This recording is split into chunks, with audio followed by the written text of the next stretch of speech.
The LSAS can be used for getting a skills profile for an individual young person. In that, you can use the LSAS to understand the relative strengths in a young person by looking at the 5 different life skills.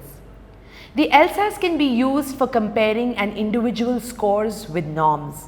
In that, you can use the LSAS to find out how one young person's life skills and competencies compare with the average young person in his or her age group.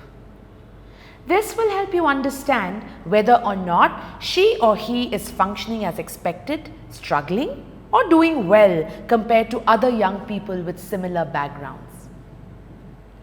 The LSAS can be used for allocating a young person to a program best for them. In that, you can use the LSAS to see how a young person thrives in different programs and choose the one most suited for them.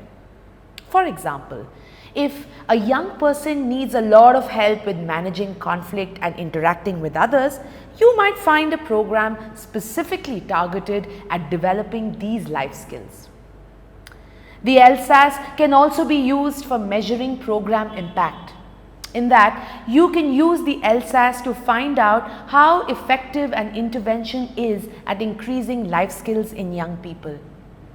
For example, at Dream a Dream, we use the LSAS to measure the impact of our after-school life skills program. The LSAS can be used for examining the effects of a program in individual life skills. In that, you can use the LSAS to discover which life skill is best developed by a given program. For example, a computer skills program might encourage the development of the life skill of taking initiative and solving problems, but may not necessarily contribute to the development of conflict management skills. The LSAS can also be used for comparing one program with another.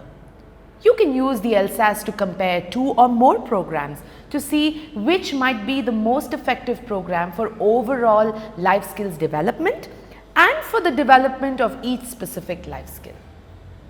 The LSAS can also be used for feedback on progress, and in that you can use the information learned from the LSAS in research and for feedback to stakeholders such as funding bodies, partner organizations, policy-making bodies, parents, teachers, carers, and the children and young people themselves.